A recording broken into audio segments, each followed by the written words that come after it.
Now it's time to continue discussion about the if statement, and we need to do something about our logic which determines if a person can vote or if it cannot vote, because there is a problem there. So let's open IntelliJ IDE.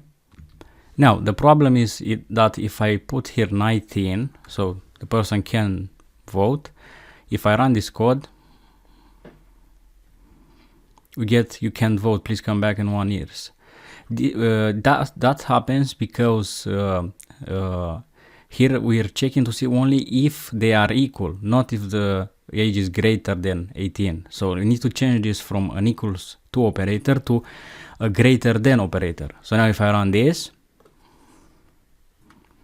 yes, you can vote, but there is still a problem with this operator too, because if I put here 18, look what happens. Again, it will say that you can't vote.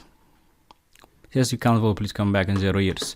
That is because this operator checks to see only if the age is greater than 18, not equal to 18. In order to check to see if is greater or equal to 18, we need to put greater than or equal to operator.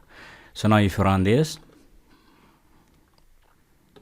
you get you can vote, please put an X in the ballot. And you can also use the logical, the less than or equal to operator, which is this operator. So if I run this,